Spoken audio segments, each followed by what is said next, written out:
Obrigado, Vanelli. Vamos dar continuidade aqui ao nosso segundo bloco. Primeiramente, boa noite, Marcos, boa noite, Alexandre. Sejam muito bem-vindos. É um prazer tê-los conosco nessa noite para falarmos sobre o panorama do agronegócio brasileiro. Queremos ouvir de vocês quais são as tendências, os desafios e as oportunidades que nós temos pela frente. Para isso, eu gostaria de abrir esse bloco convidando o Alexandre e logo em seguida o Marco Fava, onde no final nós faremos um bate-papo respondendo algumas perguntas que nós já estamos recebendo aqui no YouTube, tá ok? É com você, Alexandre, passo a palavra. Seja muito bem-vindo. Muito obrigado, Belode. É um prazer enorme estar com vocês, parabenizar vocês por esse evento maravilhoso. Acho que dos eventos virtuais que eu participei, incrível a apresentação, a organização, e esse momento fantástico, né, de uma inauguração, de crescimento, num quadro quase incrível que a agricultura brasileira está vivendo. É um prazer também estar com o Marcos, é um amigo, estudando juntos, tenho muita admiração por ele, então muito obrigado por essa oportunidade. Bom, eu acho que talvez a minha contribuição maior seja entender um pouco a dinâmica do que está acontecendo nos mercados agrícolas internacionais, e explicar um pouco esse movimento esquisito, né, de tão bom, né, que parece até estranho, né, diante de uma pandemia, de um quadro mundial de enorme incerteza, de desaceleração do PIB no mundo inteiro. Como é que nós, brasileiros, estamos vivendo o melhor momento de preços, talvez, da nossa história? E acho que é uma história fantástica, sinceramente. Quem me conhece sabe que eu não sou um cara de... Assim, eu tendo a ser mais frio, né, nas minhas análises, mas eu acho, de fato, que tem uma combinação espetacular acontecendo que deve favorecer não só esse curto prazo, mas um médio prazo para a agricultura brasileira. Primeiro, vamos entender o que aconteceu no mundo, o que está acontecendo, e depois por que o Brasil teve um desempenho tão diferente, né?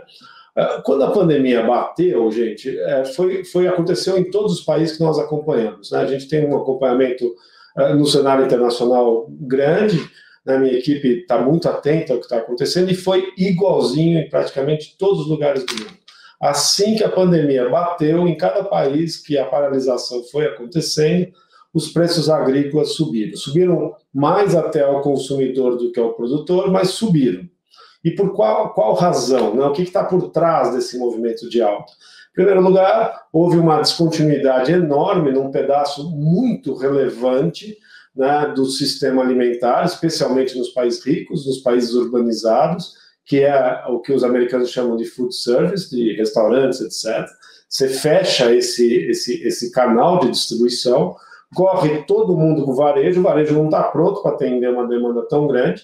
Sim, em vários lugares do mundo, as pessoas foram atrás de formar estoques, com medo de desabastecimento, e este movimento, né, acabou gerando uma pressão de alta dos preços agrícolas.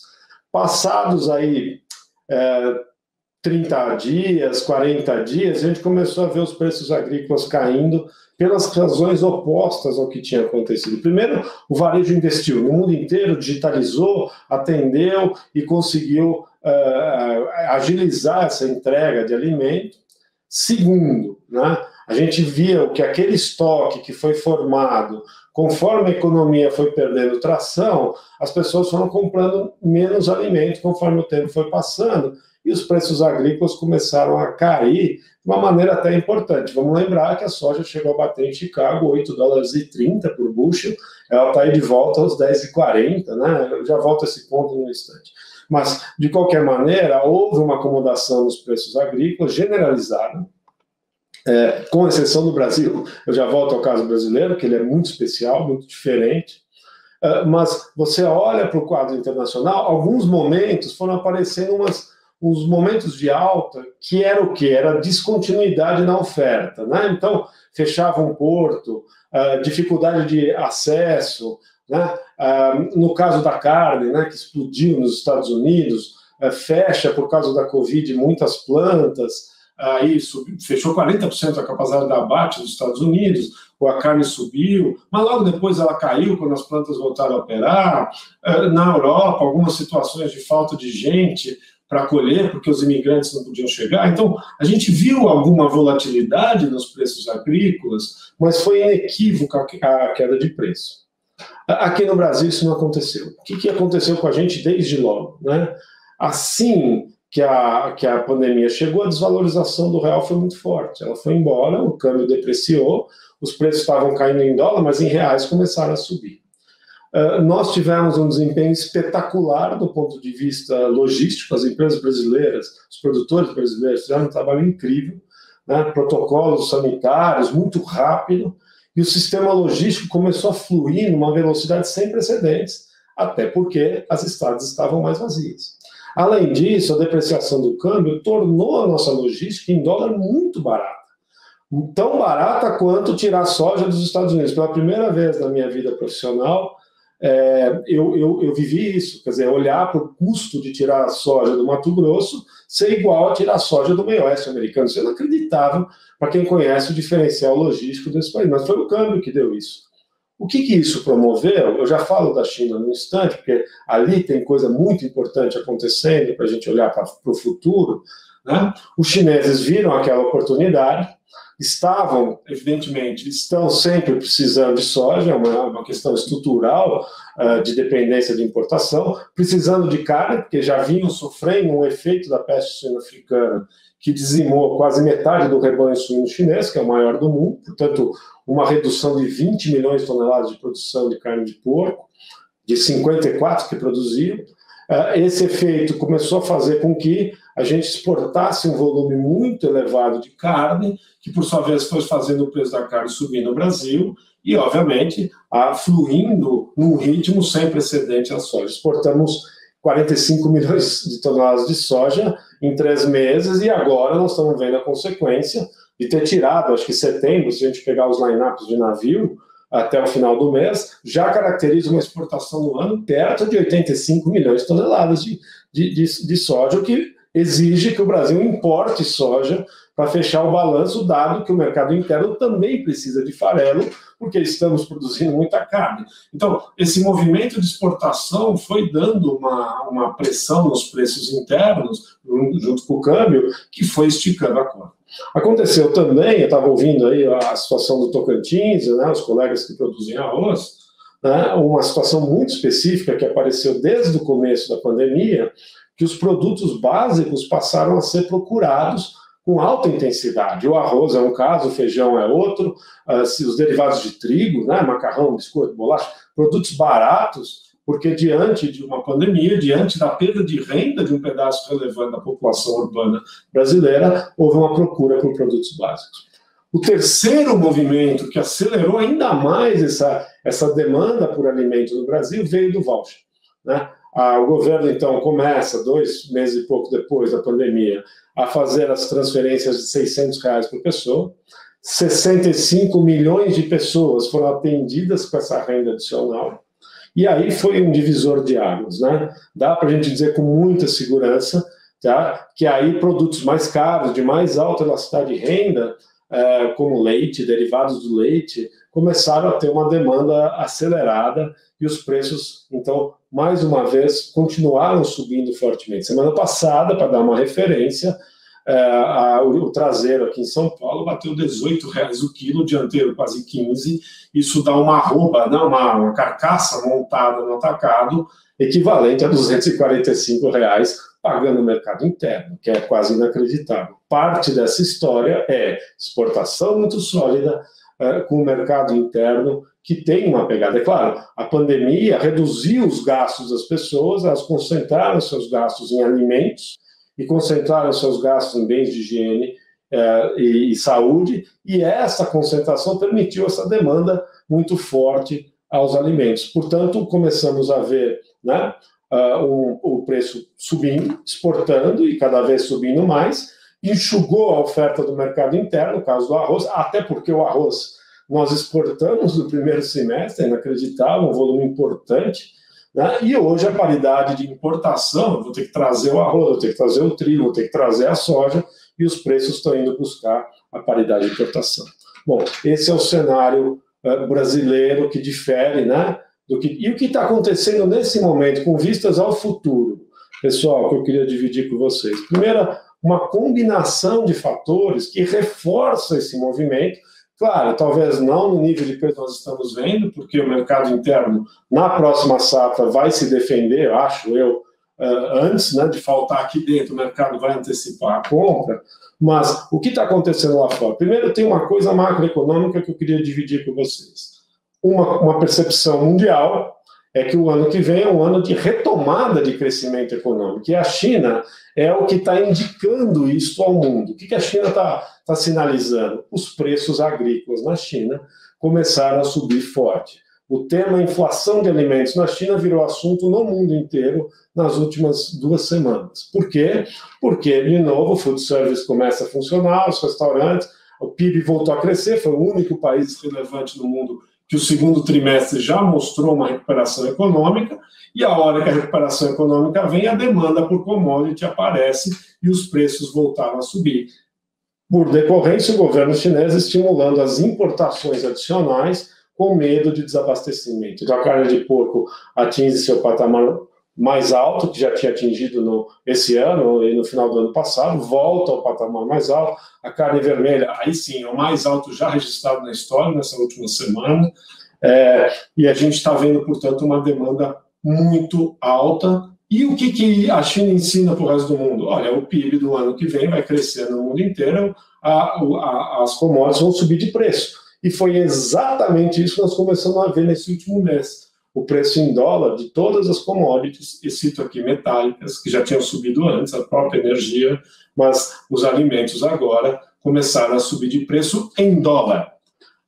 Foram também ajudados por um fenômeno que é o Banco Central americano, há 3 semanas atrás, fez uma divulgação muito relevante, dizendo que está preocupado com a retomada do crescimento econômico americano, e por isso vai manter a taxa de juros perto de zero por um longo período de tempo, inclusive aceitando uma inflação acima de 2% se ele julgar que essa inflação é transitória. A meta de inflação dos Estados Unidos é 2%. Então, o que o Banco Central disse para o mundo americano? Eu vou injetar dólar na economia, o dólar vem perdendo força frente a todas as moedas do mundo, e quando isso acontece, né, os fundos de investimento compram commodity. Por quê? Tem um fundamento de recuperação e porque tem muita liquidez em dólar. E os preços em dólar, então, começaram a subir fortemente nas últimas semanas. Combina aí que a safra americana não vai ser tão boa por razões climáticas, não é uma má safra, mas não serão 120 milhões de toneladas de soja, quem sabe 117, como no último relatório, 115, não serão 390 milhões de toneladas de milho, provavelmente 380, 375, alguma coisa por aí, pode ser até um pouquinho pior. Não é a safra de trigo mais perfeita do mundo, o Reino Unido tem a pior safra desde os anos 60, a França falou numa safra de 20% de quebra, a Alemanha idem, o leste europeu está seco. Você olha para o conjunto da obra, não tem nenhuma grande quebra de safra, mas tudo sinalizando que vai ser um pouco menor. Um cenário de laninha diante de nós, o que torna mais pessimista a leitura de safra da Argentina, do sul do Brasil. Dá para a gente entender por que nas últimas semanas a soja acelerou. Um último ponto, a gente combinou aqui, né? Arnaldo e Adriano deu falar em uns 10 a 15 minutos, vou tentar me manter no tempo. Mas um último ponto que eu acho importante dividir com vocês é o que está acontecendo na China. Se nós olharmos, o esmagamento chinês está quase 20% mais alto, o esmagamento de soja, do que o ano passado. O que explica isso? Esse enorme furo na produção de carnes da China estimulou o crescimento de diversas cadeias de proteína animal. Então, os chineses, em 2018, produziram 11 milhões de toneladas de frango. Esse ano a gente está estimando 16, talvez até um pouco mais, milhões de toneladas. Os chineses, obviamente, estão importando muita carne de porco, importando um pouco mais de frango, importando muito mais carne bovina. A China hoje já representa 35% do comércio mundial de carne bovina, tá? Representa 45% do comércio mundial de carne suína. E só para completar o quadro, que parece que não para de ajudar a gente, na semana retrasada, a Alemanha encontrou um javali com peste suína africana. A China fechou a Alemanha para compra de suíno alemão, assim como a Coreia. A Alemanha é o segundo maior fornecedor de carne suína da China, o preço aqui já reagiu, o suíno bateu semana passada R$8 o quilo, preço mais alto já registrado no país, aqui no Brasil. Então, o que a gente vê de movimentação acontecendo na China, eu tenho outras proteínas crescendo, e agora a gente já pode dizer que a suinocultura chinesa está em recuperação em termos de volume de produção. E essa produção agora não é mais a de fundo de quintal que dá aquele resto de comida, que era a grande maioria do que foi abatido por causa da doença, são porcos produzidos em granja de alta tecnologia. Apareceu na lista dos maiores fortunas da China, dos maiores bilionários da China, 2 famílias que são detentoras de grupos grandes de produção de suínos, algumas delas fazendo investimento de 3 milhões de cabeças de porcos. Tá? Então, a gente já pode dizer que do fundo do poço do rebanho, que foi agosto, setembro do ano passado, os chineses já devem ter subido em matriz uns 15%, tá? Então o rebanho está crescendo, e isso explica o enorme dinamismo do mercado de ração na China. Esse assunto, gente, é de altíssima relevância. Por quê? Porque a leitoazinha que eu estou retendo hoje, ela só vai virar carne daqui a 18 meses, ou seja, no segundo semestre do ano que vem.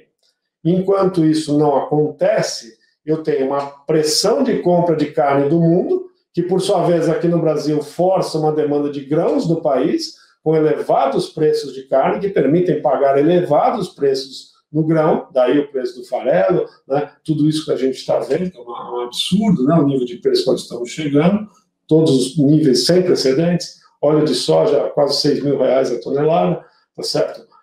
E lá, do outro lado do mundo, eu estou demandando mais ração. Um fato muito importante a pontuar, a gente pode levar isso ao debate, eu não tenho um zap para dizer assim, pá, é isso, mas para mim o fato mais importante para a gente acompanhar, tá, que talvez seja um fato inédito na história chinesa, a China nunca veio ao mercado comprar muito milho, a China tenta ser autossuficiente na produção do milho, produz 260 milhões de toneladas, consome 260 milhões de toneladas, mas no último mês e meio ela comprou dos Estados Unidos 16 milhões de toneladas de milho e sorgo, fez leilões de 20 milhões de toneladas no mercado interno, muita reclamação da qualidade desse milho, tá? Então pode ser, sim, que 2020 marque o primeiro ano de um movimento de maior presença da China no mercado mundial de milho.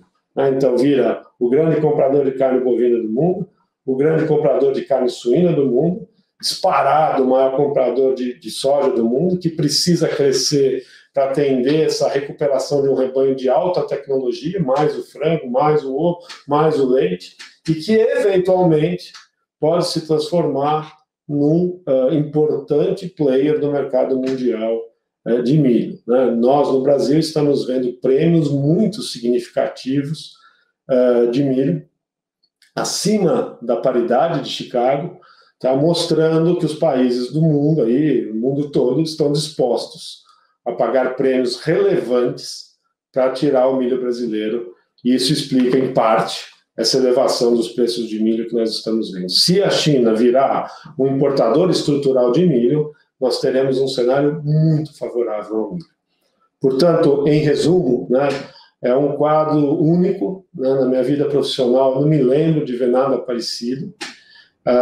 Eu acho que é muito promissor, quer dizer, é difícil você imaginar uma combinação tão incrível, né, de coisas acontecendo simultaneamente e dando, dentro de um ambiente de pandemia, de recessão mundial, um quadro sem precedentes de renda e de uma excelente sinalização para o que está por vir.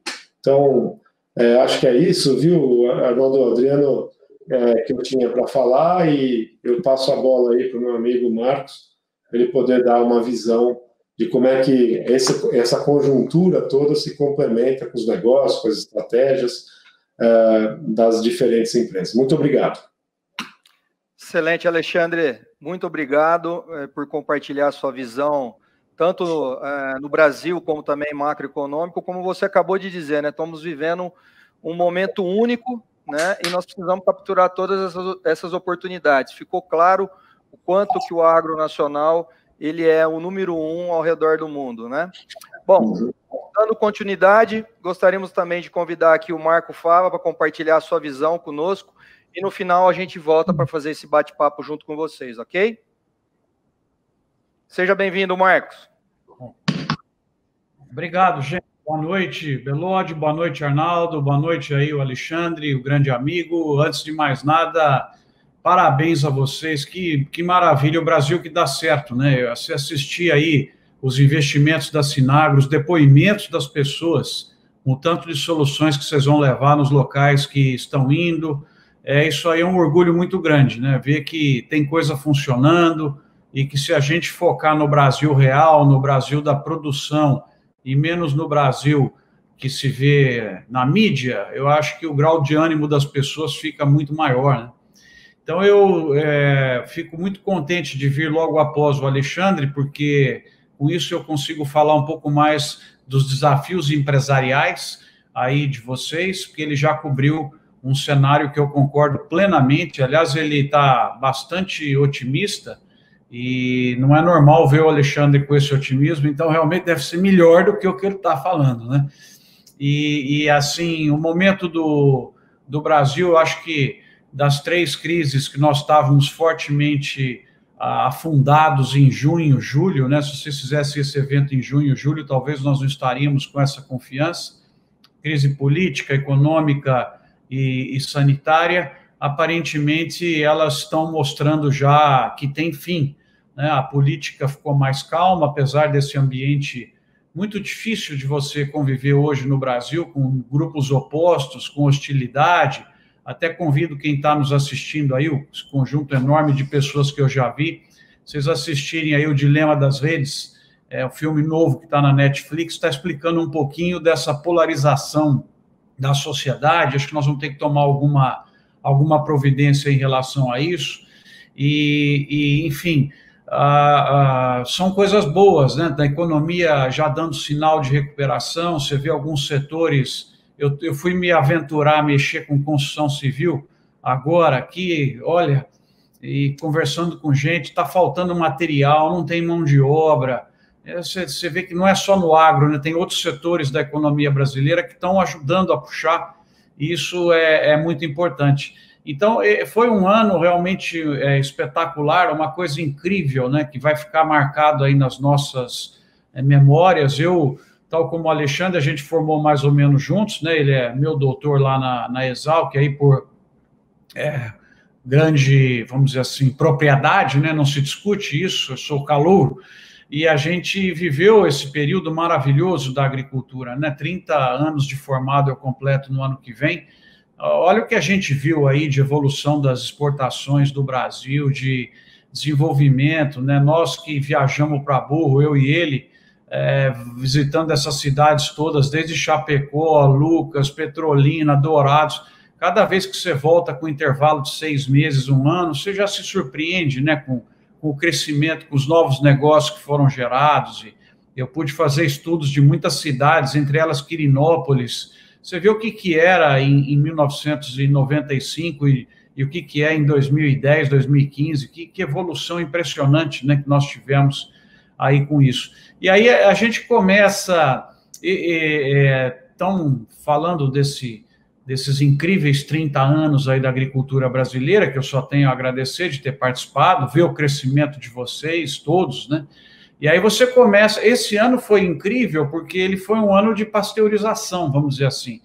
Você vai para o Natal extremamente animado, não só com o agro, mas com o Brasil, com cana, com outros setores que eu também trabalho, vai para as férias, passa um Natal, Ano Novo, pô, vai ser o nosso melhor ano. Taxa de juro baixa, inflação baixa, câmbio favorável, já era favorável, né? E confiança voltando nas pessoas, investimento, Brasil talvez crescer 3%, 3,5%, e a gente entrar num ciclo que estávamos esperando faz tempo. Aí a gente vai para as férias, começa a ouvir o negócio do vírus, né? Será que vai chegar, não vai chegar, tal, e aí a gente vai para uma situação inédita, que eu que trabalho com planejamento estratégico, você tem lá nas variáveis macroambientais no ambiente natural, considerar possibilidades de pandemias. Mas isso você nunca colocava em cenários possíveis, né? E aí a gente entra em março com uma situação inédita, que não tínhamos vivido, de isolamento.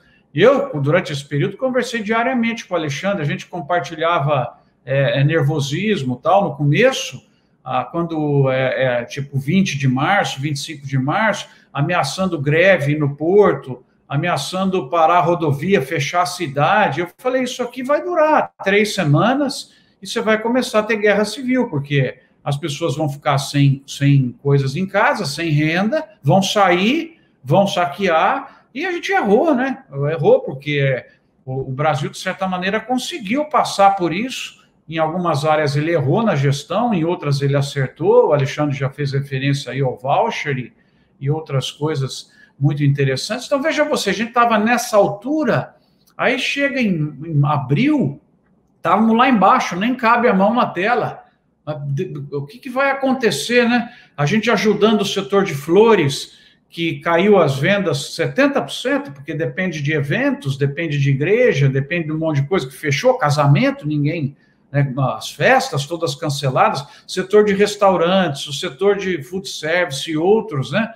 Setor de etanol, o que vai fazer agora que os carros estão parados, essa cana está vindo, está processando, gerou um certo pânico, hortícolas, né, que também a gente viu aquelas cenas tristes de perder. Então a gente vai lá para baixo, todo mundo se conversando, gabinete de crise, junta a turma da logística com o supermercado, com o outro para evitar desabastecimento, gestão na hora, né, para eliminar qualquer tipo de problema, e aí nós chegamos agora, em final de agosto, setembro, acima do que estávamos em janeiro. Quer dizer, nós fizemos um movimento em V extremamente violento dentro do agro e do Brasil um pouco menos, mas também aí subindo, né? E você veja que coisa impressionante, né? O Arnaldo e o Belódio, nós estamos com a renda no campo esse ano, de 2020, estimada em mais de 800 bilhões de reais. A renda no campo vai acima ainda, né? Porque os preços estão subindo, essa projeção vai mais para cima. Essa projeção ela é 100 bilhões de reais maior do que a do que foi o ano passado. Então, você veja só, a renda no campo, isso não é lucro, tá? Para quem está nos ouvindo, é o produto versus o preço. Ela é 100 bilhões de reais maior de um ano para outro, não é? A gente está com as exportações aí, que vão ser 100 bilhões de dólares, né, com números absolutamente surpreendentes, porque no começo também a gente ficou em pânico, porque o mercado interno vai retrair, né, o consumo de carne vai cair, porque a renda das pessoas vai diminuir, vai ter desemprego, e lá fora também, exceto China. Então, as exportações podem ter dificuldade. Aí, de repente, acontece o contrário. E aí você vê 100 bilhões de dólares ao real de 5,30, 5,40, são 540 bilhões de reais. Se você pegar os 96 do ano passado ao valor de 4,5, você tem 100 bilhões de reais a mais também. Bilhões com B de bola, bilhões entrando no Brasil de um ano para o outro. Uma diferença impressionante. E aí você vê também outra coisa que, antes de eu terminar com os desafios na gestão, outra coisa absolutamente impressionante é que o Brasil, ele agregou de área na safra, no comparativo das safras 18-19 com essa aqui, que é a 19-20, agregou 2.600.000 hectares adicionais. Vocês todos aí que estão ouvindo sabem quanto é o investimento para fazer um hectare. O investimento para converter uma área de pasto para fazer um hectare. Então, vocês imaginam que é 2.600.000 hectares a mais do 18-19 para o 19-20. Se você fizer uma análise dos últimos 10 anos, que a gente viveu esse período mágico, vocês venderam muito, participaram disso, o Brasil aumentou, em média, praticamente 2 milhões de hectares por ano a área de grãos. Lógico que isso aí não é tudo área nova, porque você tem a dupla contagem, né, da segunda safra e um pedacinho também de terceira safra.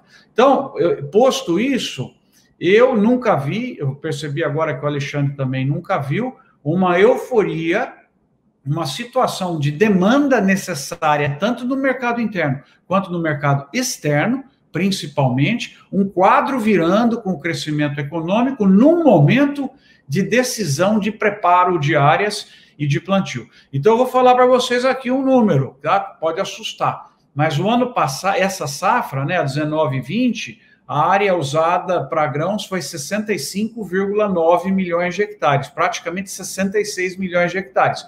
Eu quero cravar nessa noite aqui com vocês, escrevi isso na minha análise mensal, está lá no nosso site Doutor Agro e no canalzinho do YouTube.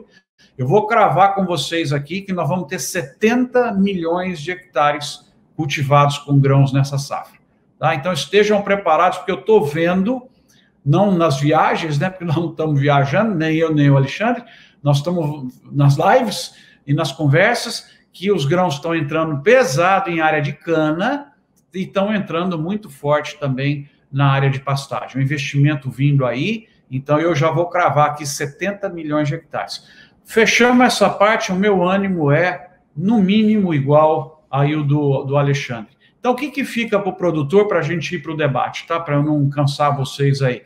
Eu acho que, até sendo um pouco da área de trabalho nossa, de desenho de estratégias empresariais, eu acho que o principal mensagem que vocês têm que ter agora é o desafio de gestão perante esse quadro que está colocado. É um quadro diferente do ano passado.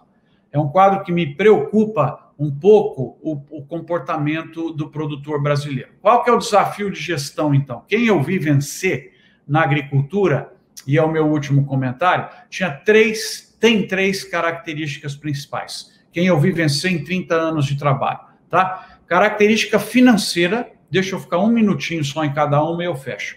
Financeiro é o seguinte, o cara cuida do caixa.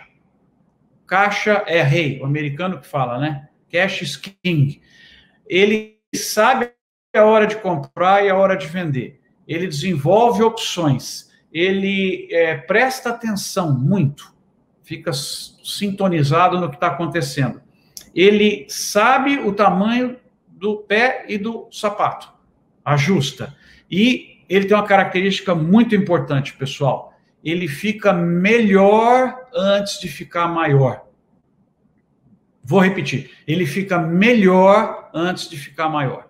Eu vi muita gente na agricultura parar no caminho porque ficou maior e acabou ficando pior ao ficar maior.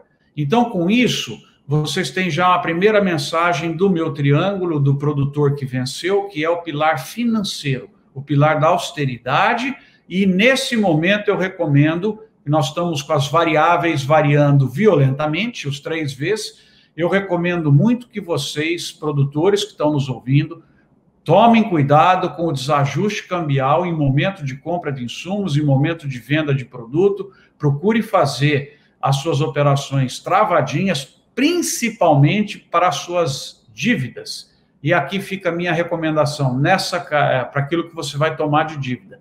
Nessa característica número 1, eu gosto do barter, eu recomendo o barter, acho que é uma estratégia interessante nesse momento. Característica número 2, financeiro. 2, excelência agrícola. O cara é bom de lavoura, o campo dele é bonito, é o olho do dono engordando o milho, engordando a soja, engordando o boi. Ele tem uma mente inovadora, ele frequenta eventos, ele está assistindo, tá? Ele faz avanços. Ele está hoje na agricultura de metro quadrado, porque para mim o hectare está morto. A agricultura de metro quadrado, usando inovação, pacotes tecnológicos, ou seja, a lavoura dele é um brinco. O cara cuida das finanças, cuida do caixa, lavoura bem gerenciadinha, sem desperdício, bem controlada, usando o que tem de tecnologia de imagem, aplicação localizada, enfim, o cara está sintonizado com o que está acontecendo lá. Ele sabe aonde melhorar e ele está atento ao desenvolvimento de tecnologias. Fica aqui o recado para a Sinagro, os produtores estão nos ouvindo. Ele está atento à tecnologia. Para fechar, qual seria, então, o terceiro vértice desse triângulo dos caras vitoriosos na agricultura, que no final são os consolidadores, tá? É o pilar de custo. Gestão na unha de custo. Coleta dados de tudo, tudo é importante, não vaza, detalhe, todo detalhe interfere, é importante. A equipe tem essa mentalidade, ele está cuidando das questões de sucessão e motivando, e ele está compartilhando os resultados de eficiência de custos com todo mundo na fazenda. Todo mundo ganha com a redução de custo e a eficiência. Então, essas 3 características eu queria deixar como mensagem para vocês, e uma mensagem final. Sinagro está chegando em muitas regiões, são um conjunto enorme de novas lojas. Eu acredito muito no relacionamento para construção conjunta de valor e construção de margens. Essa seria a minha mensagem final. Invistam no relacionamento para não deixar ter fricção, não deixar ter desperdício e construir junto valor, construir junto margem. Certo? Comentário final. Cuidado agora que os ativos estão inflacionados. Cuidado para você não ficar maior e acabar ficando pior. Tá? Essa é a mensagem que eu queria deixar bem clara a vocês nessa noite. Agradeço por essa abertura, estou à disposição aí das perguntas e do debate. Excelente, Marcos, excelente. Eu acho que foi bastante esclarecedor, né, as suas colocações, complementando o que o Alexandre nos trouxe também. Fica claro que dentro do seu triângulo a importância da gestão, né, Arnaldo? Gestão da lavoura, gestão de suprimentos, gestão do escritório, né? No final, a gente precisa minimizar os riscos.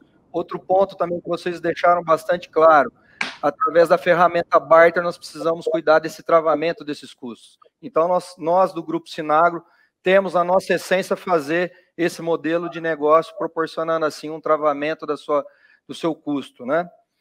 Bom, meus amigos, se eu pudesse traduzir tudo isso que vocês falaram numa única palavra, seria surpreendente, né? Nós estamos vivendo um ano ímpar, né? Não teria outra palavra para ser colocada dentro desse cenário que vocês nos trouxeram. E para a gente continuar um pouco com o nosso bate-papo, nós estamos recebendo aqui várias perguntas, né, ao longo da apresentação de vocês, e nós selecionamos 4 perguntas que a gente entende que elas representam a maioria das perguntas que nós recebemos, tá? Eu queria já soltar a primeira pergunta para vocês dois, e vamos lá. Primeira delas, pensando na instabilidade macroeconômica que nós estamos enfrentando nesses últimos 3 anos, né, como que o agricultor brasileiro poderia proteger seus custos de produção? Eu deixo essa pergunta para vocês dois, e em seguida o Arnaldo já vai soltar a segunda. Pois não. Pode? Posso falar, Marcos? Posso começar? Depois a gente vai tocando. Olha, a pergunta é excelente, né? E o Marcos já deu a linha do que eu concordo também. Primeiro, deixa eu falar uma coisa que não deu para elaborar tão bem. O voucher trouxe um problema macroeconômico no Brasil, tá? Que é o quê? Os gastos públicos explodiram, né? O déficit fiscal desse ano, previsto no início do ano, era de 100 bilhões de reais. Ele deve se aproximar de 900. Que isso implica a dívida brasileira, eu não quero entrar no mérito, se é bom ou se é ruim, aconteceu, está dado, isso é um fato. Isso implica que a dívida do setor público brasileiro vai subir muito. E, obviamente, isso traz uma dúvida quanto à estabilização dessa dívida. O Marcos estava chamando a atenção a importância de ter controle, etc. O governo brasileiro vai enfrentar um endividamento muito alto. Por sorte, o juro é baixo, a economia vai retomar, acho que a gente consegue equilibrar, mas é volátil. Ao mesmo tempo, o mesmo está se dando nos Estados Unidos. Eu estava dizendo, eles vão injetar um volume absurdo. Vai ter uma troca de presidente ou não, ninguém sabe. Vai ter uma troca política. O que acontece com a China? Como é que, enfim, a gente tem uma série de situações que traz uma volatilidade muito grande. Segundo ponto que eu queria dizer, os custos estão subindo, as commodities metálicas deram uma pancada, os químicos estão subindo, isso é um fenômeno que já está aparecendo. Então, se eu vou vender uma safra de soja futura, o preço parece que está excelente, mas posso micar com um custo mais alto lá na frente. Então, a ferramenta adequada para esse ambiente de volatilidade é o barter. Tá? Não tem outra recomendação melhor para ser feito. Dito isso, assim, esse ano inteiro eu venho dizendo assim, é por aí, trava as duas pernas, porque nós estamos diante de preços que são muito bons para vender, a turma vendendo 22, a gente está vendo um alongamento, essa semana até 23 eu ouvi conversa, tá certo? Mas, evidentemente, eu tenho que estar acompanhado dessa gestão de custos, tá? Então, o barter é fundamental, tá? Na minha interpretação. Estou alinhado com a estratégia que o Marcos falou e com a estratégia da companhia. Tá? Ale, só complementando um pouquinho o seu ponto, porque, na verdade, eu acho que parte dessa resposta eu dei com o triângulo e um dos componentes, né? Mas eu queria estimular, que eu não falei lá, para o produtor, nessa hora, além de fazer muita conta, gente, guardar os seus números, analisar, é um momento muito... Porque como as variáveis, a gente brincou, estão variando violentamente, é um momento de você pensar muito e colocar sempre o advogado do diabo na sua análise. Fala, mas e se? E se acontecer isso? E se acontecer aquilo? Né? E se eu puder dar uma outra recomendação, além da sua capacidade de pensamento nas coisas que podem dar errado, para você se prevenir disso, tá? Então, todas as variáveis, coloca elas para variar, faça uma simulação, estimule a sua capacidade de planejar. Porque, mas e ó, estou vendendo 22, 23, mas e se acontecer isso e eu fiz isso tal? Faz muito o e se. E faça esse e se com outros também. Se eu puder dar essa segunda recomendação, além do seu pensamento, mais do que nunca, quando está o ambiente de muita incerteza, a gente se ajuda. Eu estava dizendo, eu conversei, eu e Alexandre conversamos quase todo dia, esse período, WhatsApp e tal. Você tem que ouvir outras pessoas, porque aí o e se que ele pensou, você não pensou. E o seu e se ele também não pensou. Então, eu estimularia isso, muito pensamento e muito diálogo com quem é próximo de você, também está tocando negócios como os teus, para que vocês possam compartilhar as incertezas, analisar os riscos e se apoiarem aí na tomada de decisões. Ok, Marcos. Alexandre, muito obrigado aí. Acho que essa pergunta que veio do público aí é interessantíssima, né? E casa com tudo que vocês falaram aí. Bom, nós temos uma outra pergunta aqui, que se diz respeito aos Estados Unidos. Pensando no resultado da próxima eleição americana, quais seriam os possíveis impactos no setor agrícola aqui no Brasil? Quer falar, Marco? Começa você dessa vez, que a gente vai trocando. Então, essa pergunta é boa, né? Mas bem hoje ainda que os dois discursaram, né? Discursos pesados aí, né? E tanto o Bolsonaro quanto o Trump discursaram na abertura lá da ONU, né? O Trump bateu pesado na China, tem que ter coragem para falar o que falou lá. E o Bolsonaro também andou batendo pesado lá, né? A gente se diverte aí, porque nós somos analistas e torcedores, né? A gente não está aí com lados opostos, né? Tem que torcer pelo Brasil, né? Tanto eu quanto o Alexandre, a gente torce pelo Brasil. Então, independente de quem está lá, a gente quer que acerte, né? E aí é uma coisa muito curiosa, porque a eleição desse ano, eu fiquei lá em janeiro, nos Estados Unidos, e o Trump estava reeleito.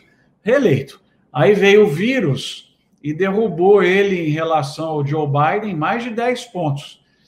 E ele vem encostando, ele vem subindo, né? Incrível. Lá tem aquela eleição que a gente não consegue entender, né? Que você vota nos delegados, o delegado vota e aí, às vezes, o cara ganha no total de votos, mas não leva onde precisa, né? Que é aquela eleição indireta que faz a análise ser mais complicada aqui para a gente. E aí ele vem encostando e vai ter medidas aí, com certeza, populistas nesse período que falta. Tem o negócio da vacina, que a gente não sabe a variável disso também. Mas, assim, eu vou não mudou muita coisa, né, para nós no Brasil e para o agro brasileiro, ele ter ganho ou a Hillary ter ganho, né? Eu acho que, na verdade, tem o Congresso, tem o Senado, tem as dinâmicas comerciais. Eu acho que é difícil um indivíduo, por boa relação com outro indivíduo, conseguir alterar esse quadro. Você vê agora na questão do etanol, né, mesmo com um sinal dado de 3 meses para até pressionar os americanos na questão do açúcar, né? O aumento do açúcar nem foi dado, na verdade, era um aumento que já é natural, né? Quando eles precisam importar mais.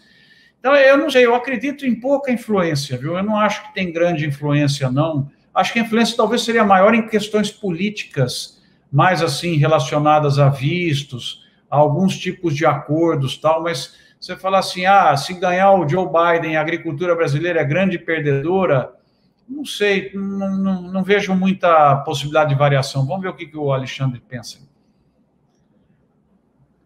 Marcos, eu concordo com você totalmente, tá? Deixa eu dar a minha opinião, que eu venho falando faz 3 anos que eu estou com o mesmo tipo de visão estratégica, assim. A China não vai depender do alimento americano no longo prazo, esquece. Eles são pragmáticos, vão comprar, mas não vai depender de quem está em guerra comercial. E eu não acho que a guerra comercial com a China é uma coisa do Trump, é uma coisa da elite americana, né? É uma situação de uma empresa, de um país hegemônico que está tendo uma contestação do seu espaço no mundo todo. O país incomodado com a cópia, com a transferência de tecnologia e uma concorrência que no olhar dos americanos é desleal, tá certo? Então, assim, já é nítido que eu acho que isso é uma questão de Estado, não de governo.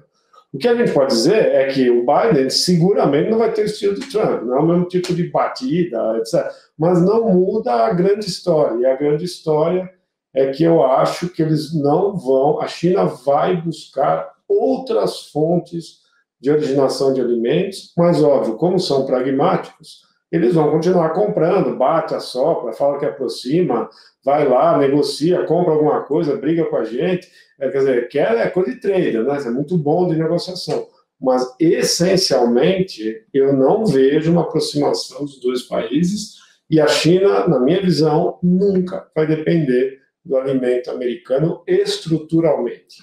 Então, concordo com o Marcos, acho que vai fazer pouca diferença quem levar no relacionamento entre Estados Unidos e China. Excelente, pessoal. Eu acho que também, de novo, surge a oportunidade para o Brasil nessa briga aí, né, nessa disputa, né? O Brasil entra muito forte, ofertando alimentos para esses chineses. Uma terceira pergunta aqui, até uma pergunta nossa. Recentemente, eu e o Arnaldo, nós demos uma andada aí, como a gente diz, né, pelo Cerrado afora. Tivemos no Pará, Tocantins, e nós observamos uma forte mudança de tecnologia e investimentos na pecuária, principalmente no que se diz respeito à integração lavoura e pecuária. Pessoal, podemos dizer que a pecuária tradicional está pegando gosto pela agricultura? Qual que é a visão de vocês nesse sentido? Posso falar, Marcos? Olha,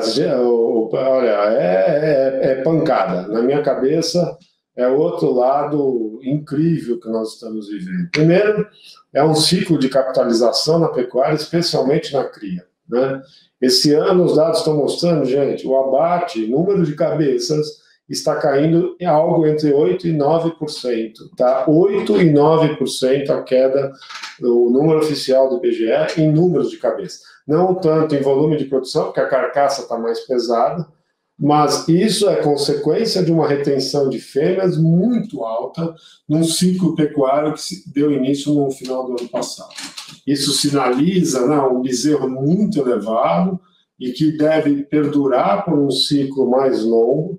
Portanto, há uma intensificação do crescimento do rebanho brasileiro, simultaneamente a uma expansão agrícola, ou seja, é a fome com a vontade de comer, tá certo? Você está ganhando uma capitalização do gado, obviamente elevando seu caixa, seu capital de giro, etc., e exigindo uma intensificação na pecuária, que tem uma sinergia muito grande. Então, de novo, olha o fundamento chinês. Tá? Ao mesmo tempo que ele cresce a demanda por carne vermelha, e a China nunca vai crescer a produção de carne vermelha, porque não consegue, é muito caro para a estrutura chinesa produzir isso, e nós nos tornando os maiores parceiros comerciais da China em carne vermelha, esticando o preço da arroba, simultaneamente que os chineses reconstroem o estoque de suínos, de aves, etc., demandando mais grão, as duas coisas sinérgicas, estimulando a intensificação e nós desenvolvendo essa maravilha de integração lavoura-pecuária que acaba diluindo o risco de tudo que é lado, eficiência agronômica, tá certo? Todos os problemas de doenças, etc. Acaba que dá uma sinergia incrível, né? Eu estava dizendo, a gente sempre fala, algum momento a adubação de pasto chega. Eu acho que está chegando a hora de a gente ver esse tipo de discussão, né? Então, eu não consigo ver um momento mais interessante para esse espaço de sinergia. E sim, né, conforme a agricultura vai encostando no pecuarista, tanto o agricultor se move à pecuária, quanto vice-versa, né? E, obviamente, isso exige um pacote tecnológico, conhecimento de causa, porque é uma coisa muito complexa. Para quem nunca operar agricultura, e digo também, né, eu sou um modesto pecuarista, também não é tão melzinho assim para um agricultor entender de pecuária, ganho de peso, etc, etc. Mas esta sinergia é incrível. E eu acho que, mais uma vez, a China vai nos levar a ela. Tá? Só complementando, né, acho que a resposta do Alexandre já foi bem ampla. Eu acho que a pecuária já vinha passando, né, se pegar nos últimos 2, 3 anos, a modernização chegando com o digital, com a nova geração, convivendo com os pais e trazendo conhecimento que eles tiveram nas universidades. Eu estou acompanhando muitas famílias isso acontecendo. O pessoal com a preocupação brutal com a sustentabilidade, que a gente não via tanto. Então, já vinha numa evolução bastante grande a pecuária, liberando áreas para a agricultura. A integração, né, todas as coisas bonitas também mercadológicas, que aqui dá uma outra conversa, né, o boi carbono zero, e todas essas outras histórias bonitas aí para se contar, mas, basicamente, talvez entre para a história da pecuária esse período de 5 anos, de 1,5, 2 para trás, esses próximos 3, com o maior salto tecnológico de eficiência, de gestão por animal, de gestão por metro quadrado, que a pecuária vai ter na história do Brasil. Acho que o período, a gente pode colocar aí 2018, 2023, vai ficar na história de 100 anos da pecuária como aquele período onde ela deu, pumba, esse salto motivada por margens, mentalidade e todo o ambiente que está favorável para isso, né? Excelente. Ok. Nós vamos agora para a nossa última pergunta, tá? E ela veio do nosso público. E ela está relacionada um pouquinho do que nós já conversamos aqui. Nesse período de pandemia, estamos observando uma grande revolução tecnológica na agricultura e pecuária. Como essas tecnologias podem ajudar a tomada de decisão do agricultor dentro do seu processo produtivo?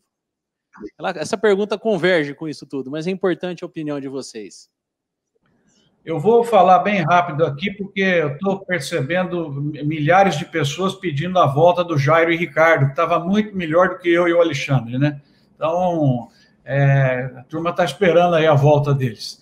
Mas dessa área de inovação, eu queria destacar rapidinho 4 áreas que acho extremamente promissoras. Primeiro, toda a questão do digital, que essa ajuda demais na gestão, pelo controle de dados, pela possibilidade de agricultura por metro quadrado. Eu acho que essa é sensacional. Então, aí tá muita coisa acontecendo. E eu digo uma coisa para vocês. Nessa área, da minha percepção de frequentar congressos, de ir em outros países, de dar aula em universidades em outros lugares do mundo, o Brasil está na frente. Na questão das startups, na questão da tecnologia. O Brasil hoje exporta inteligência artificial para os Estados Unidos. Eu vi isso lá. Eu vi a empresa entrando lá e apresentando os seus produtos para produtores americanos. Então, nessa primeira parte, nós estamos na frente. A segunda parte da inovação que deve ajudar, e essa a gente fica um pouco atrás, é a inovação genética de plantas. Plantas que vão entregar mais por hectare, porque elas têm diversas características que possibilitam a ela maior resistência, tolerância, enfim, um monte de outras coisas. Aí a gente sabe que a maioria dessas pesquisas não são feitas aqui no Brasil, e a gente tem, lógico, um conjunto maravilhoso de cientistas, um conjunto de recursos que sempre falta, mas não é aqui onde está, vamos dizer assim, as 10 inovações, vamos dizer 7, 8 vão vir de fora e nós vamos ter que, lamentavelmente, pagar para usar. Então, essa segunda nós estamos um pouco atrás, tínhamos que correr, mas aí precisa de uma mudança de mentalidade, de inovação, de pesquisa, na questão da genética 4.0 e tudo isso está aí. Na primeira, então, como eu disse, no digital, eu acho que as nossas startups hoje são as melhores, essa molecada aí da engenharia, o que estão fazendo, jovens, criando soluções, porque o agro virou moda, né, para eles aplicarem. Aí, na terceira área de inovação, que eu também estou muito contente em ver, é na economia circular. Então, aí, vocês conhecem bem, a estimular cada vez mais para a construção de margens, para melhorias de gestão e outros, a integração das atividades, como é a lavoura, pecuária, floresta, e agora, mais recentemente, cana, etanol de milho, proteína animal, que é sensacional. Eu adoro isso, e assim que o milho voltar a dar um pouco de oxigênio para a turma, isso daí é algo que vem para ficar, porque as sinergias são muito legais. E a quarta área, para concluir, essa última pergunta, é na economia do compartilhamento. E aí eu acho que também nós estamos um pouquinho atrás, mas tem como alcançar, porque isso aí é digital também, é mentalidade, é inovação. E o que eu quero dizer com essa do compartilhamento? É Uber, Airbnb e outros modelos aplicados aí para a agricultura. Então, eu acho que a agricultura brasileira ainda tem um volume de ativos acima do que ela precisava. Hoje a moda é você ser low asset. E a plataformas de compartilhamento de ativos, de Uber, de trator, de máquina, de serviço e um monte de outras coisas, vão permitir maior eficiência da agricultura. Então, essas 4 áreas são as áreas mais promissoras na minha leitura de inovação que vão contribuir para a construção de margens no sistema, seja para produtores, para as revendas, enfim, para as cadeias do agronegócio brasileiro. Eu só vou fazer um ponto realmente pequeno, alinhado 100% com o Marcos, muito interessante a fala dele, nessa questão digital, né? Primeiro é isso, juntar todos os dados, o custo, a receita, enfim, você ter um controle, ter algoritmos, ter modelos que simplificam as operações, etc. Não é fácil montar isso, toma tempo, né? Tem uma oferta muito grande, até você encontrar o seu modelo é uma coisa que vai demorar um tempo, mas esse é um caminho inequívoco de ganhos muito importantes, né, eu acho. E acho que ele abre uma porta num caminho que agora, né, nós fomos meio forçados pela pandemia a digitalizar rápido. E o sistema de comercialização digitalizou rápido. Então, desculpe o anglicismo, a gente fica usando termos em inglês, eles vão saindo na frente da gente, mas o que os americanos chamam, né, do farm to table, da fazenda para a mesa, ele não é algo mais inacessível, é algo gerenciável, né, é algo que permite dar um salto, de dar uma mudança, de dar uma conexão diferente. E eu tenho a impressão que essa pandemia, para quem é do mundo urbano, ela vai ter um outro olhar para o alimento, né? Então, eu acho que a gente fica sempre concentrado nas grandes commodities, mas talvez a gente comece a ver oportunidades aparecendo de coisas muito interessantes que possam unir, né, a sua marca, etc. E o digital, de novo, ajuda a organizar seus dados, a dar transparência, a dar rastreabilidade, a contar uma narrativa, a contar uma história, a conectar o consumidor ao produtor, né? Então, a gente também abre um amplo leque de possibilidades, carne, né, produzida numa determinada região, com determinado cuidado, indo direto para a mesa, enfim, a gente consegue ver uma diferenciação e uma agregação, eventualmente, de alguns produtos que o digital permite, né? Então, amplia o leque de possibilidades dos negócios agrícolas, não só sob a ótica de controle de custo, de compartilhamento, mas comercial, né, de intensificação, queijos diferentes, enfim, tem aí um amplo leque de possibilidades. É um mundo muito bonito esse. Ok. Bom, nesse momento nós chegamos ao fim desse debate, desse bate-papo com as perguntas. Eu queria agradecer o envio das perguntas aí pelo nosso público, pelo pessoal que está assistindo a gente, tá? Muito obrigado, tá? Queria agradecer também a presença do Marcos e do Alexandre, falar que foi excelente o nosso bate-papo, muito bom mesmo. Eu acho que as pessoas vão tirar boas informações disso, vão pensar um pouquinho em tudo que nós discutimos. Eu tenho aqui 2 palavras minhas que eu deixo aqui do nosso bate-papo. O primeiro é o otimismo. Otimismo em preço e aumento de área, produtividade. Está intrínseco isso no nosso bate-papo. E o outro também, que eu acho que é importante, né, que são as oportunidades. As oportunidades vão surgir. O produtor tem que estar preparado, eu acho que toda a cadeia tem que estar preparada. Então, otimismo e oportunidade, na minha cabeça, fecha o nosso debate. Muito obrigado mesmo, tá?